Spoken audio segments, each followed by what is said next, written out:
This is episode 9 of Living Our Best Defective Life. I'm Scott. I'm Shannon, and this episode is called, My rubber toe. I was going to say, the birth of your rubber toe. Well, it could be the birth of the rubber toe.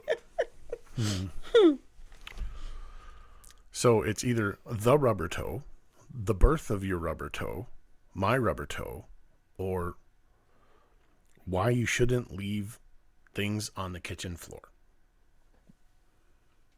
We'll start there. Yeah.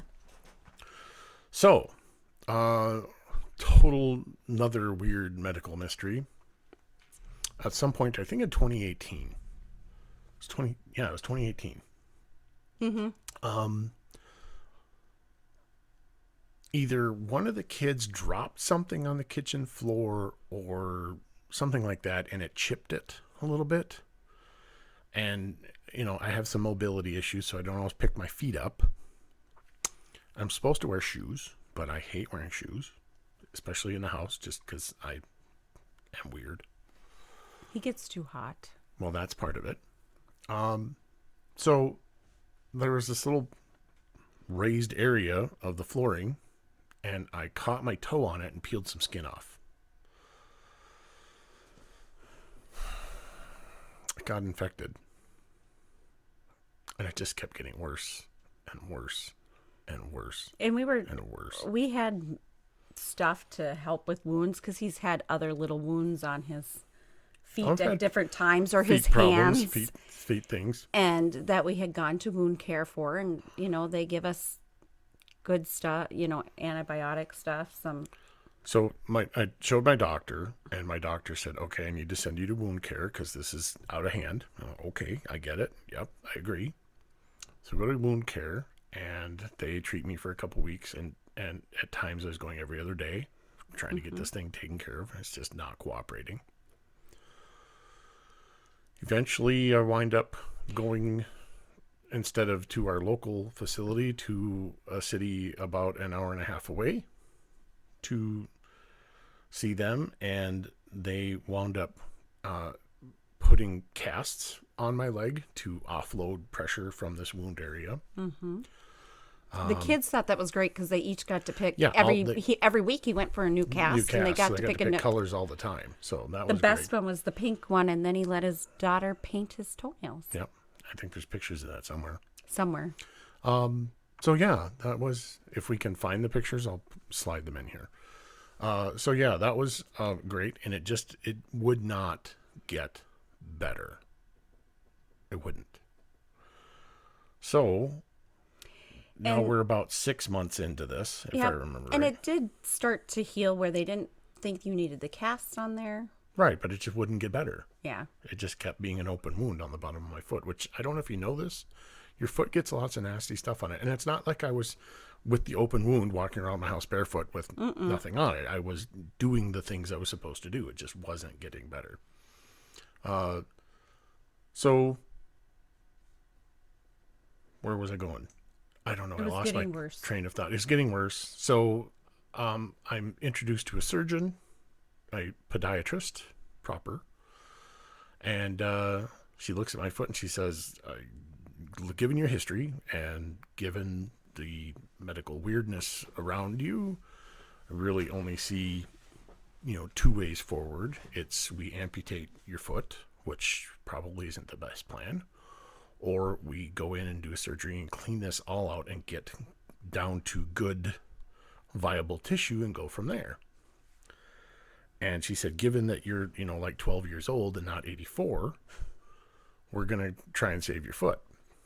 And I said, are you sure? Because, cutting off my foot, it's not like it's doing me a whole heck of a lot of good at this point. So I'm glad that my doctor had faith in my foot, because at that moment I didn't. So it was the first of... You had several surgeries on there. At least 5 or 6 surgeries over the course of 2 or 3 years on that foot. This first surgery was just go in and clean it out and see what we could do. And I spent probably a week in the hospital. About a week in the hospital. At this point, most of the times in the hospital has been a week. Mechanical leech suck on my leg. Well, what was it? It was a mechanical leech. Yeah, I get it. A wound vac. A wound vac, for those of you not in the know. And I did really well with that, and I got lots of really nice, pretty tissues back in my foot, and everything was going grand. She used I don't want to say experimental, but very new type of graft material that has a less than 0.5% rejection rate. He's that 0.5%. Yeah, less than 0.5%. That's me. So she had to go back in, clean all of that graft out, and after that, then my foot healed up. So yeah, that graft is off my chart now. So got that cleaned up, and it still took a long time to heal up, even after that. And it was like going to wound care 3-4 times. If not 3 times a week, 4 times a week, and sometimes every other day, except for Sunday. Mm-hmm. So, I mean, again, ladies at Wound Care, we love you. We really do. And it's a beautiful, wonderful service. I don't want to go back. And we haven't gone back for a while. Well, no. They got to know us very well, and we got to know them, and, they would announce, births of their children and different things, and grandchildren. We got to know them beyond just the surface how's the weather conversation, because I hate having that small talk conversation because it's just boring. So. And we they enjoyed us coming in because he uses his comedian skills quite regularly. It's called comedic timing. And so he would make them laugh, where a lot of times they would see patients. Lots of angry people. And because they're there and things aren't going the way they want them to. So we kind of viewed this time, even though it was a pain having to go to all these appointments. And he'd have to come and sit because his appointments would be after school. He couldn't drive. So he would come with me in the morning to school, and he'd get to come spend the day in first grade. I was not in school. He got to sit in the back of my classroom and watch first graders, and actually learned and got to see for a fact that, yes, first graders just fall out of their chairs at random points in time. And got to see me do my, what would you call it? Your stand-up act. Yes, my stand-up act, my time to, trying to keep all of their attention and everything. And he got to know Mr. Smith was well known. I think he started getting more pictures from the first graders than I did. Yep. And he still gets them from kids. I do.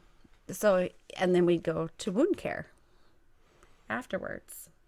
So yeah, I spent a lot of time in wound care getting my right foot worked on. That's when we got the wheelchair. Yes. And he may not have, fallen. I may have let go of him. Well, let's take this opportunity that you just brought up to tell a story. We were visiting a local attraction. Venue, attraction, weddings, whatever you want to call it. It has an outdoor garden area, and after doing the thing that we were there to do, we decided to walk the grounds. Well, one of us was rolling. Walk and roll? Yeah, walk and roll. Mm-hmm. And so there's some pretty scenery. And one of us decided to pull out her camera and take some pictures. Wait. You said you should take a picture of that. I think our daughter would like that. Yes, you did. No, that's not. No, yes, that's not what I remember. That's what I remember. Okay, well, you have your version. I have my version. Okay. Do I get to tell my version? You tell your version, and then I will tell my version. So the one of us that decided to take pictures, whether I suggested it or not is irrelevant, pulls out her camera and just assumed that I was going to take control of the wheelchair. Well, by the time I realized that she was not running behind me, it was a little late for me to just reach my hands down there and grab the wheels or anything. So here I am riding down the hill at about 37,000 miles an hour. Get to the bottom of the hill, and of course, what's at the bottom of the hill? A little ramp up. What happens to the wheelchair? I went over backwards. Yep, there I am, laying on the ground. I said I was sorry. I mean, You said you were sorry. I don't believe you. The funniest part of the whole thing was before we went on this walk, the people were giving people rides back to where the parking and everything, and they said, "Oh, do you need help or anything?" As I'm pushing them, like, "No, we're good, we're good." However, who comes around the corner as he's tipped over backwards? The same people. Yeah. Yeah. Yeah. So yeah, that's. I don't blame One her. time. It was miscommunication, but it's no. You live and learn. Miscommunication has interrupted our marriage several times. I'm going to be honest with you right here, and yes, this is my favorite joke. Well, one of them. I married 2 women, and one of them is miscommunication, and she's in our marriage a lot. Yes. So he went to wound care, and all this time you had to have another surgery. Yep. Because it got infected again. It got infected again. With everything that we were trying to do. So my doctor had to remove one of the bones of your toe. My toe. So the big toe, there's 3 bones. 3 bones in your toe part. And she had to remove the middle.